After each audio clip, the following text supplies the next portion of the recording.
हाँ तो बच्चों, कैसे हैं आप?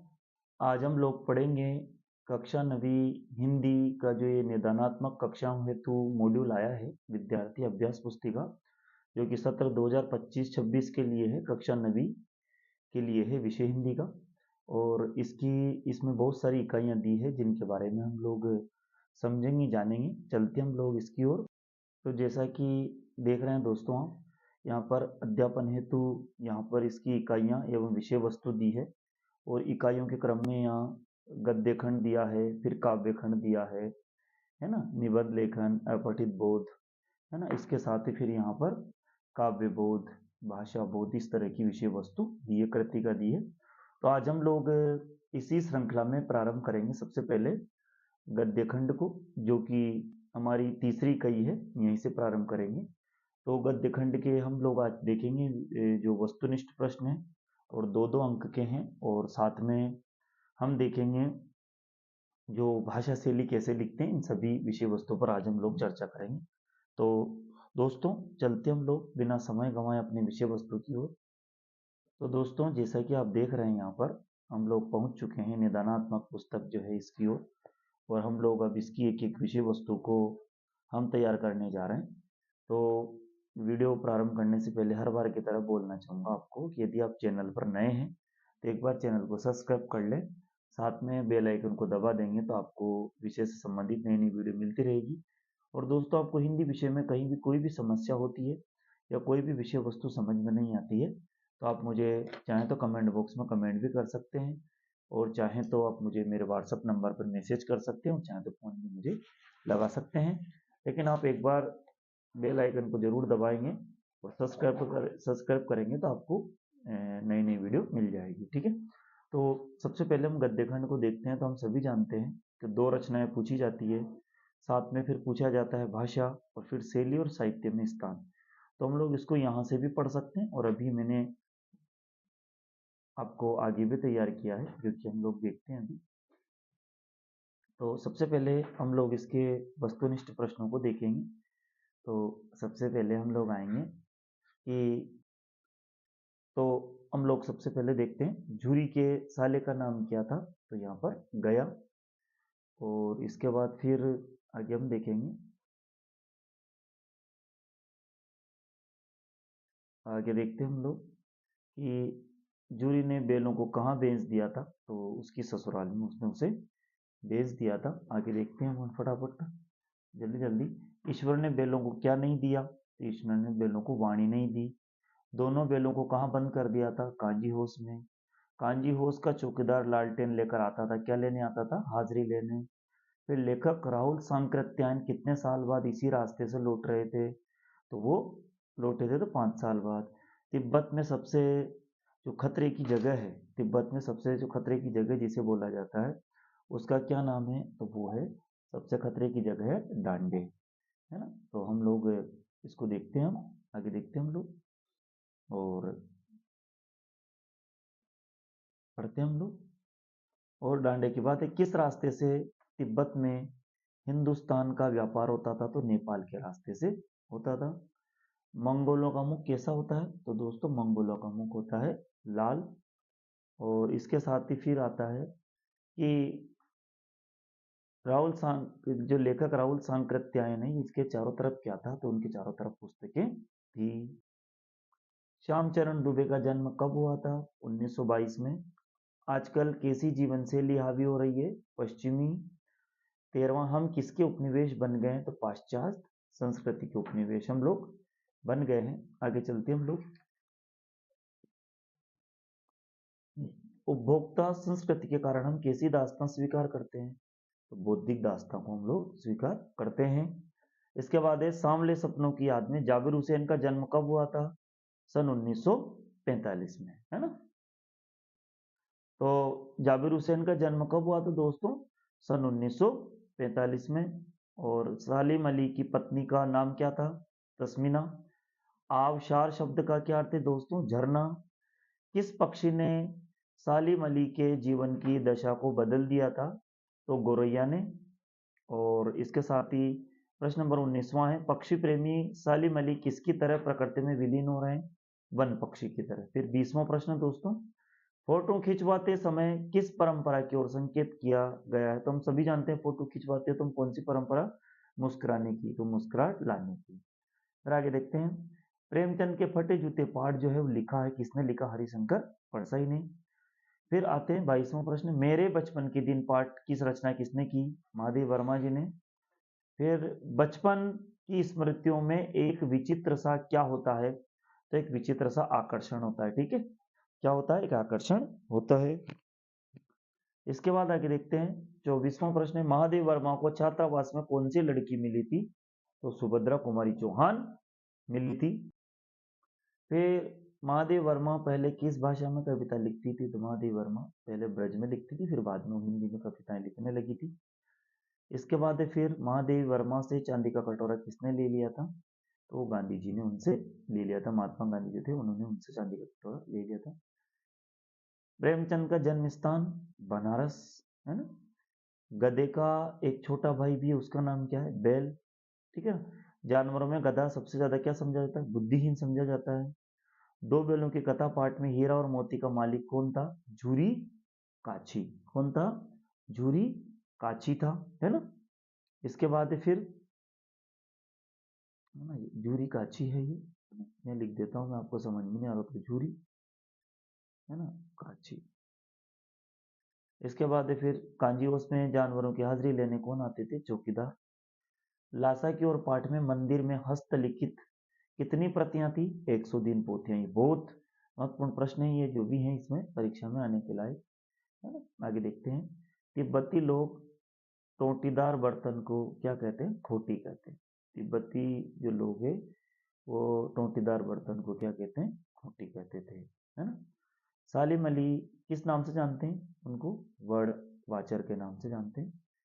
प्रश्न नंबर 9 है यहाँ पर, प्रेमचंद जो खालिस्तान में प्रेमचंद के फटे जूते पाठ में लेखक हरिशंकर परसाई के सामने किसका फोटो है? तो प्रेमचंद जी का फोटो है। इसके बाद आगे देखते हैं हम लोग, लेखक हरिशंकर परसाई जी की दृष्टि किस पर अटक गई थी? तो जूते पर अटक गई थी। लेखक हरिशंकर परसाई के अनुसार प्रेमचंद जो है किसका महत्व नहीं जानते हैं? तो फोटो का वो महत्व नहीं जानते। एकांकी में एक अंक होता है। जूता सदैव ही किससे कीमती होता है? टोपी से कीमती होता है, कीमती रखेंगे। और फोटो में प्रेमचंद के साथ उनकी कौन है? पत्नी उनके साथ है। ठीक है, प्रश्न नंबर 16 देखेंगे, 15वां पहले देखेंगे। सांस्कृतिक अस्मिता से आशय हमारी सांस्कृतिक से पहचान है, हमारी सांस्कृतिक पहचान है। उपभोक्तावादी संस्कृति से समाज के वर्गों के मध्य क्या हो रहा है? दूरी बढ़ रही है। लेखिका 17वां प्रश्न है, महादेव वर्मा का है, मेरे बचपन के दिन का है। लेखिका महादेव वर्मा जो है किसको देख करके चारपाई के नीचे जा छिपी थी? तो मौलवी साहब को। गांधी जी ने महादेव जी से जो कटोरा लिया था वो काहे का कटोरा था? चांदी का था। लेखिका महादेव वर्मा के बाबा फारसी और क्या जानते थे? उर्दू। और 20वां प्रश्न है, महादेव वर्मा के बाबा उन्हें क्या कहते थे? विदुषी बनाना चाहते थे। ठीक है, आगे चलते हम लोग। ये जोड़ियां हैं, ये जोड़ी मैंने आपके लिए बना दी। आप चाहते जैसे बुद्धिहीन प्राणी गधे को समझा जाता है, जूरी खसाला गया है, लेखक की नजर कहाँ अटक गई? प्रेमचंद जी के जूते पर। लासा की ओर क्या है? एक पाठ है राहुल सांकृत्यायन जी का। फिर प्रेमचंद जी की ये रचना है सेवा सदन रंगभूमि। हरिशंकर परसाई की रचना हंसते हैं रोते हैं। संस्कृति तथा शिक्षा किसका पाठ है? श्यामचरण दुबे। और महादेव वर्मा का निर्जा निहारो रश्मि। इस बात को हम लोग ध्यान रखेंगे। फिर अब यहाँ पर एक वाक्य में उत्तर लिखते हैं हम लोग, है ना। पराकाष्ठा जो है वो पराकाष्ठा शब्द का क्या अर्थ है? अंतिम सीमा। फिर आगे देखते हैं, हिंदी का उपन्यास सम्राट किसे कहा जाता है? मुंशी प्रेमचंद जी को। किसको कहा जाता है? मुंशी प्रेमचंद जी को। इसके बाद फिर कलम का सिपाही जो है ना उपन्यास। इसके बाद अमृत राय नागर द्वारा लिखित, प्रश्न नंबर 30वां है, एक वाक्य में उत्तर है ये। अमृत राय द्वारा लिखित प्रेमचंद की जीवनी का क्या नाम है? कलम का सिपाही। प्रश्न नंबर 14 है, श्यामचरण दुबे ने किस विश्वविद्यालय से पीएचडी की उपाधि प्राप्त की? श्यामचरण दुबे ने तो नागपुर विश्वविद्यालय से इन्होंने पीएचडी की डिग्री प्राप्त की। प्रश्न नंबर 5वां है, लेखक किसके चेहरे की ओर देखते हैं? तो लेखक जो है वो प्रेमचंद जी के चेहरे की ओर देखते हैं। ठीक है, प्रश्न नंबर 6 है दोस्तों, साहित्यिक पुरखे ओ मेरे साहित्यिक पुरखे। इसमें साहित्यिक पुरखे किसे कहा गया है? मुंशी प्रेमचंद जी को कहा गया है। फिर प्रश्न नंबर 7वां है, महादेव वर्मा किस गायिका के रूप में प्रसिद्ध थी? तो वेदना और पीड़ा की गायिका के रूप में। महादेव वर्मा किस प्रदेश की विधान परिषद की सदस्य थी? उत्तर प्रदेश की वो सदस्यता, उत्तर प्रदेश विधान परिषद की वो सदस्यता उन्होंने ग्रहण की थी, वो वहां की सदस्य थी। प्रश्न नंबर 9 है, यह समूहों को मजबूत बनाता है, वाक्य में कौन सा विशेषण है? तो यहाँ पर गुणवाचक विशेषण है। कौन सा विशेषण है? गुणवाचक विशेषण है। यहाँ समूह को मजबूत बनाता है, वाक्य में कौन सा विशेषण है? गुणवाचक विशेषण। संस्मरण किसे कहते हैं? स्मृति के आधार पर किसी विषय पर अथवा व्यक्ति पर लिखित आलेख जो है वो संस्मरण कहलाता है ना। स्मृति के आधार पर किसी विषय पर अथवा किसी व्यक्ति पर लिखित आलेख जो है संस्मरण कहलाता है। आलोचना में किसके गुण और दोषों की परख की जाती है? तो लेखक के लेखन की। आलोचना करते हैं तो उसमें क्यों किसके गुण दोषों की परख की जाती है? लेखक के लेखन की। और साथ में आगे चलते हैं हम लोग। किसी विशेष स्थल की यात्रा का सजीव वर्णन किस विधा में किया जाता है? यात्रा वृत्तांत। तो आपको ये एक इसकी परिभाषा होगी कि यात्रा वृत्तांत में क्या किया जाता है? किसी विशेष स्थल की यात्रा का सजीव वर्णन उसमें किया जाता है। तो इसकी परिभाषा भी हो गई है कि किसी विशेष स्थल की यात्रा का सजीव वर्णन जो है वो यात्रा वृत्तांत में किया जाता है। फिर 13वां प्रश्न है, हिंदी गद्य साहित्य का इतिहास कब से प्रारंभ होता है? भारतेंदु युग 1850 से। ये सन है यहाँ पर, है ना, ये ध्यान रखेंगे, सन 1850 से प्रारंभ हुआ। सन 1850, है ना। आगे देखते हैं, प्राचीन काल में किस कला का अभाव था? तो प्राचीन काल में किस कला का अभाव था दोस्तों? मुद्रण कला का अभाव था। प्रश्न नंबर 15, आधुनिक काल में किस साहित्य का विकास हुआ है? आधुनिक काल में कौन सा साहित्य जिसका विकास हुआ है? तो आधुनिक काल में गद्य साहित्य का विकास हुआ है। और प्रश्न नंबर 16 है, गद्य साहित्य के अनेक रूप क्या कहलाए? तो अनेक रूप जो है वो विधाएं कहलाए। ठीक है, अब हम लोग सत्य सत्य को देखेंगे, है ना। इसमें जो प्रश्न है यहाँ पर, सबसे पहले जो सत्य है उनको मैंने कुछ में सत्य लिख दिया और टिक लगा दिया, ऐसे असत्य वहां पर मैंने क्रॉस लगा दिया, तो आप समझ जाएंगे। आगे देखते हैं, है ना।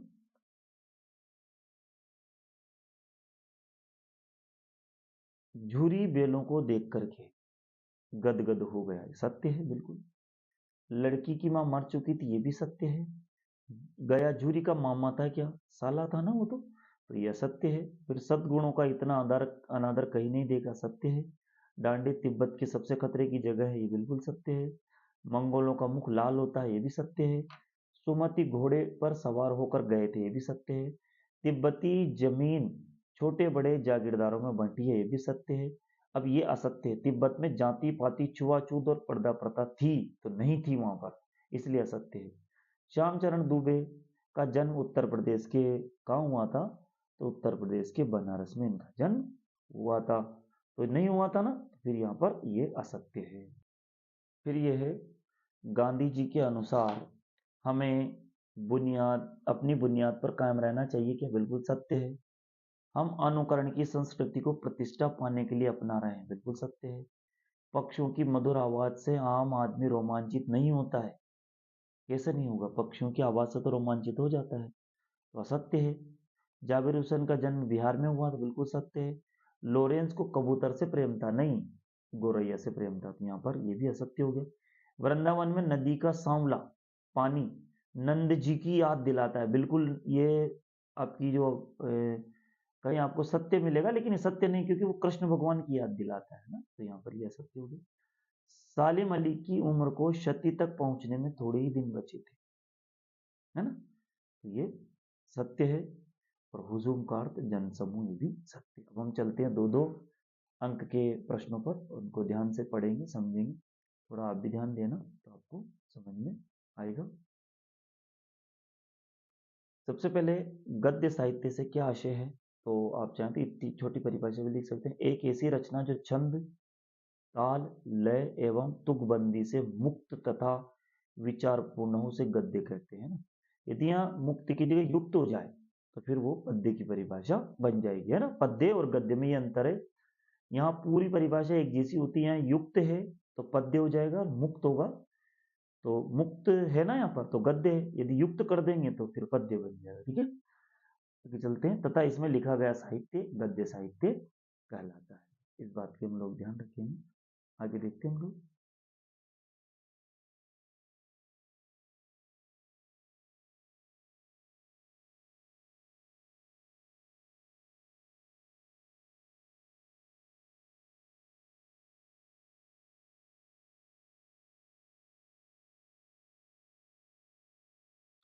है ना। इसके बाद है गद्य की गौण विधाओं के बारे में। तो गद्य की गौण विधाएं रिपोर्टाज, यात्रा वृत्तांत, है ना, रेखा चित्र, संस्मरण, है ना, ये है। और डायरी, साक्षात्कार, पत्र साहित्य और लघु कथा, है ना। गद्य की प्रमुख विधाएं कौन कौन सी दोस्तों? नाटक, है ना,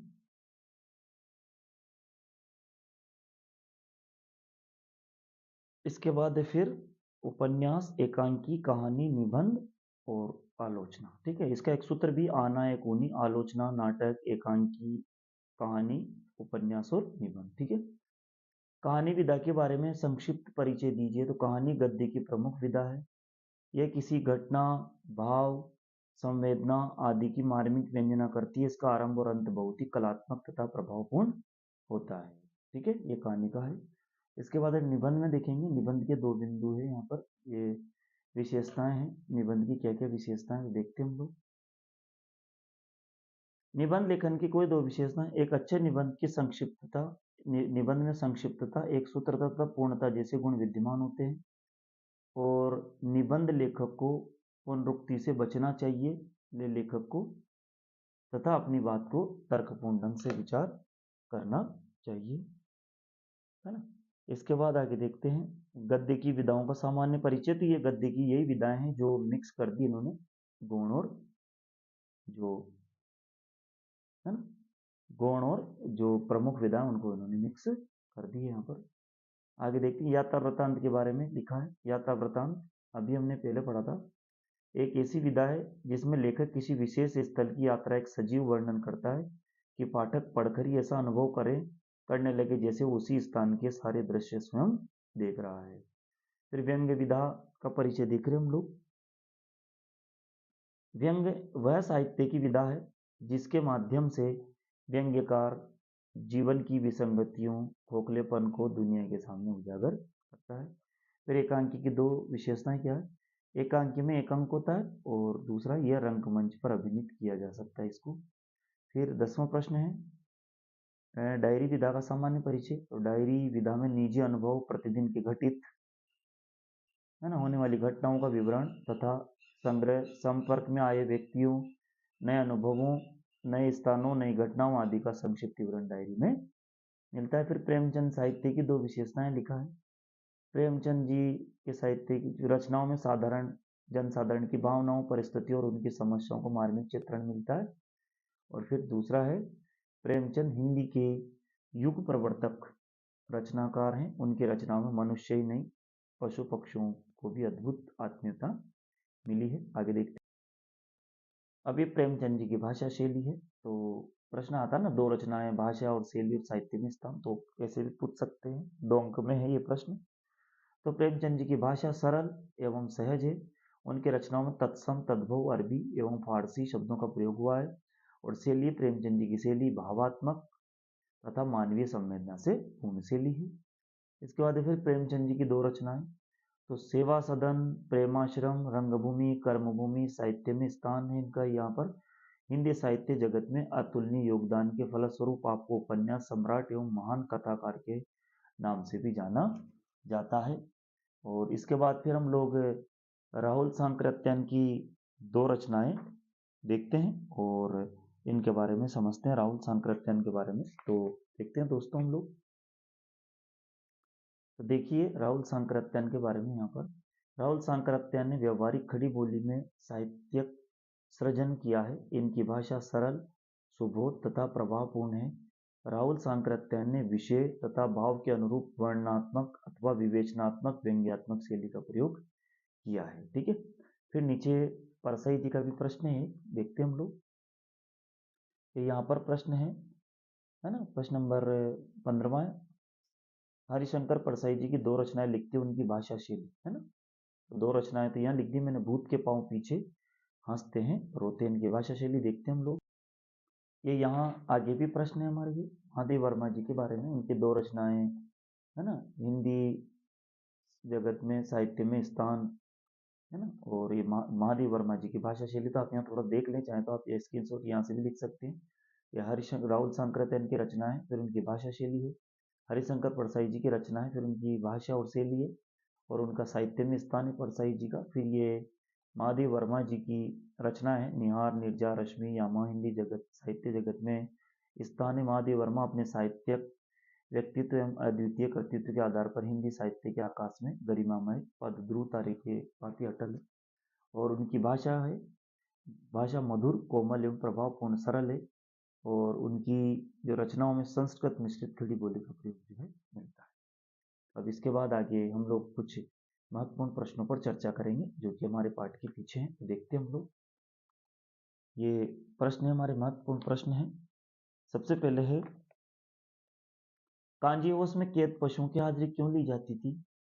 तो कांजी होश में कैद पशुओं की हाजिरी क्यों ली जाती थी? तो उसका कारण था कि कैद पशुओं की हाजिरी सही संख्या की जानकारी के लिए ली जाती थी, ताकि कोई जानवर कैद से भाग जाए तो तुरंत उसका पता लगा सकते हैं। आगे देखते हैं हम लोग। छोटी बच्ची को बैलों के प्रति प्रेम क्यों मढ़ाया था? क्योंकि छोटी बच्ची की जो माँ मर चुकी थी और सौतेली माँ उसे मारती थी, इसलिए बैलों से उसकी आत्मीयता हो गई थी। लड़की तथा दोनों बैल भी प्यार के भूखे थे और एक दूसरे का कष्ट समझते थे। प्रश्न नंबर 21वां, किन घटनाओं से पता चलता है कि हीरा और मोती में गहरी दोस्ती थी? तो हीरा और मोती जो है, किन घटनाओं से पता चलता है हीरा और मोती? तो ये मैं यहाँ थोड़ा सा आप साफ साफ देख सकते हैं। यहाँ पर ये हीरा और मोती आमने सामने या पास पास बैठकर मोक भाषा में विचारों का आदान प्रदान करते थे। एक चारा खाता था तो दूसरा भी खाने लगता था, एक खाना बंद करने पर दूसरा भी बंद कर देता था। हल या गाड़ी में चलते समय हर एक चाहता था कि उस पर ज्यादा वजन आए। इस तरह अनेक घटनाएं हैं जिनसे हम कह सकते हैं हीरा और मोती में गहरी दोस्ती थी। इसके बाद फिर अगला प्रश्न है, प्रेमचंद की दो कहानियों के नाम लिखिए। तो यह मैंने देख लिया, पंच परमेश्वर, नमक का दरोगा, यहाँ भी आप देख रहे हैं पंच परमेश्वर, नमक का दरोगा और कफन पूस की रात, इस तरह से इनकी कहानियां हैं। फिर आगे प्रश्न है हमारा, कहानी में बैलों के माध्यम से कौन से ये विषय जो तत्व हैं वो उभर के आए हैं? तो इनका उत्तर भी मैं आपको दिखा देता हूँ यहीं पे, ये आप देखेंगे यहाँ पर। ये विपत्ति के समय हमेशा मित्र की सहायता करनी चाहिए, है ना। इसके बाद आज़ादी अमूल्य है और आज़ादी के लिए हमेशा सजग एवं संघर्षशील रहना चाहिए, और अपने समुदाय के लिए अपने हितों को त्याग करने के लिए भी तैयार रहना चाहिए। तो अपने को तो 2 अंक का आएगा ही, तो आप कोई से भी 2 बिंदु इनमें से याद कर सकते हैं। ठीक है, आगे चलते हैं हम लोग। यहाँ पर है ना, लेखक ये तिब्बत के लोग क्या लेकर के घूमते थे? तो वहां पर हथियार का कानून न होने के कारण तिब्बत के लोग जो है यहाँ बंदूक और पिस्तौल जो है वो लाठी की तरह लेकर के घूमते थे, है ना। बंदूक और पिस्तौल को भी वो लाठी की तरह लेकर के घूमते थे। इसके बाद फिर लेखक ने तिब्बत की यात्रा भिकमंगे के वेश में की। तो तिब्बत की यात्रा किस वेश में की? भिकमंगे के में। क्यों की? क्योंकि उस समय तिब्बत की यात्रा पर प्रतिबंध था और ये भिकमंगे बन करके गए थे, तो इनको आसानी से इनकी यात्रा सफल हो गई थी। आगे देखते हैं हम लोग। ये तिब्बत यात्रा के दौरान राहुल सांकृत्यायन को किन कठिनाइयों का सामना करना पड़ा था? तो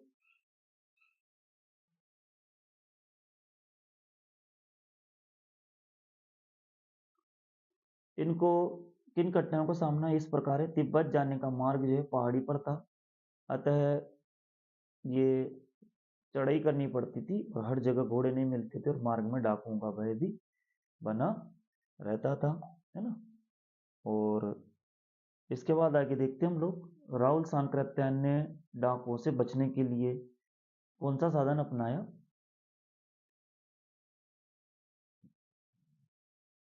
इन्होंने वास्तविक नाम छुपा करके भीख मंगे का वेश धारण किया। राहुल सांकृत्यायन ने डाकुओं से बचने के लिए अपना वास्तविक नाम छुपाया और भीख मंगे का वेश जो इन्होंने धारण किया। प्रश्न नंबर 28वां, तिब्बत में कानून व्यवस्था कैसी है? अपने शब्दों में लिखिए।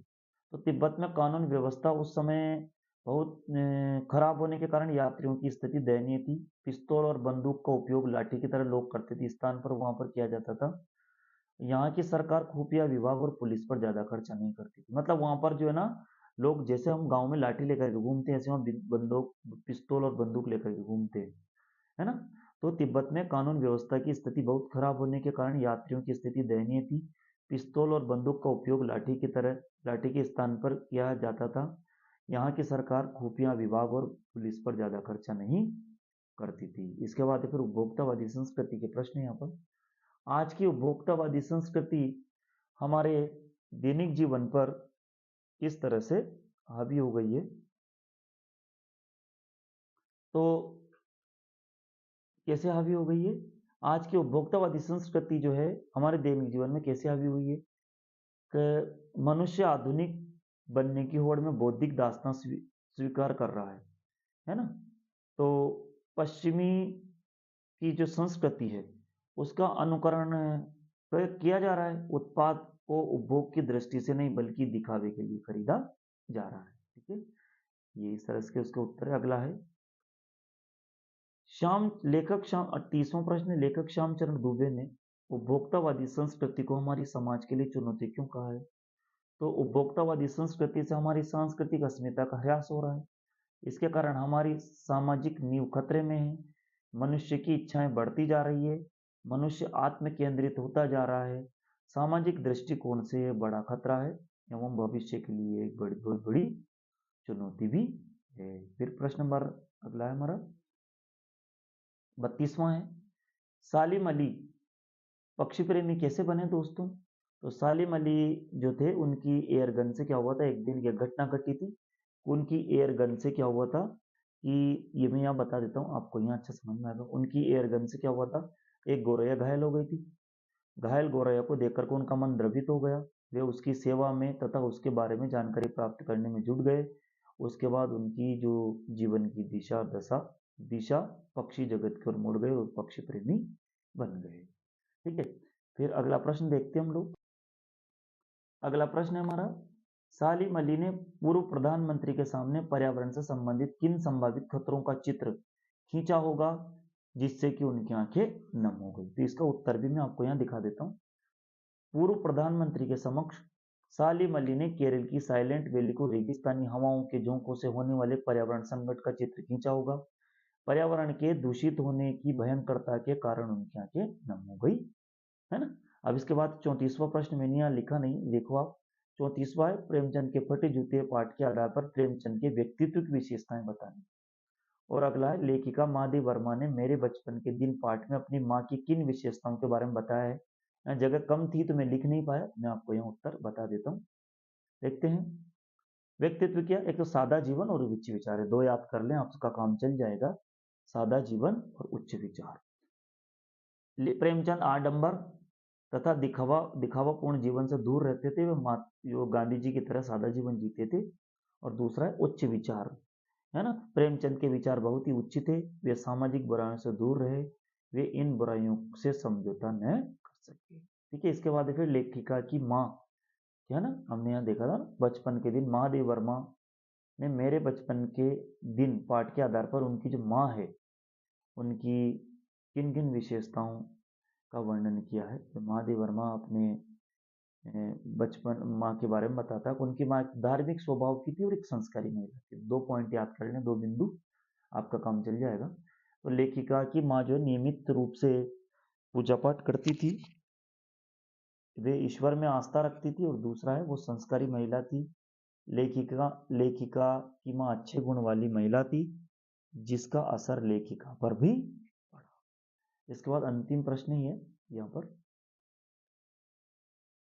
महादेव वर्मा उर्दू फारसी क्यों नहीं सीख पाई? तो इसका भी हम लोग यहाँ देख लेते हैं, आपको साफ नजर आ जाएगा यहाँ पर। तो लेखिका जो है, ले ये महादेव वर्मा जो है उर्दू फारसी क्यों नहीं सीख पाई? महादेव वर्मा जी जो है वो उर्दू फारसी क्यों नहीं सीख पाई? देखते हैं हम लोग यहाँ। लेखिका को उर्दू फारसी में बिल्कुल रुचि नहीं होने के कारण वह उसे सीख नहीं पाई। लेखिका को बचपन में उर्दू पढ़ाने के लिए जब मौलवी रखा गया और वे जब घर में उन्हें पढ़ाने आए तो लेखिका महादेव वर्मा चारपाई के नीचे छिप गई और फिर वो जो है उर्दू और फारसी पढ़ना नहीं सीखी। दोस्तों, इसी के साथ अपने संदर्भ, प्रसंग और व्याख्याएं हैं जो कि मैं आपको अगले वीडियो में समझाऊंगा। अभी आपको कुछ भी समझ में नहीं आएगा तो अभी मैंने प्रश्न उत्तर की जो श्रृंखला है वो तैयार की है, तो आप चाहें तो मैं आपको अंत में इस वीडियो की आंसर शीट है यहाँ आपके सामने कर देता हूँ। चाहें तो आप इसका ये क्रम संख्या सहित स्क्रीनशॉट भी ले सकते हैं इसका, है ना। आप यहाँ से स्क्रीनशॉट ले सकते हैं, है ना। मैंने आपके सामने ये पूरी आंसर शीट डाल दी है, ठीक है। इसके बाद फिर और देख लेते हैं हम लोग, ताकि आप लोगों को स्क्रीनशॉट लेने में भी दिक्कत नहीं आएगी। यहाँ पर सभी प्रश्नों की स्क्रीनशॉट है, यहाँ पर आप ले सकते हैं और अपने उत्तर को तैयार कर सकते हैं। यदि आपको वहाँ समझ में नहीं आया हो तो सारे उत्तर जो है यहाँ पर लिखे गए हैं, ठीक है बच्चों। तो ये बाकी तो मैं आपको समझा चुका हूँ, लिखा चुका हूँ। तो दोस्तों, जैसा कि हमारी ये निदानात्मक पुस्तक है, इसी को हम लोग देख रहे हैं। तो दोस्तों, आपने वीडियो देखी और हम अब अगली वीडियो की ओर चलेंगे। आप सभी अपने दोस्तों को इस तक पहुंचाएं, अपने दोस्तों को भी इसको शेयर करें और ज़्यादा से ज़्यादा मात्रा में अपने दोस्तों को बताएं, तो उन्हें भी इसका बहुत फ़ायदा मिलेगा। और हम आगे के जो भी विषय वस्तु है हमारी, इस पर भी हम लोग तैयारी करेंगे। जो भी हमारी विषय वस्तु देखते हैं हम लोग, ये यहाँ पर अपठित बोध की वीडियो में बना चुका हूँ, है ना। पत्र लेखन और ये कुछ हमारी इकाइयाँ हैं, इनकी भी एक एक विषय वस्तु को हम तैयार करेंगे। तो दोस्तों, ये वीडियो देखने के लिए आपका बहुत बहुत धन्यवाद। चलते हम अगले वीडियो की ओर।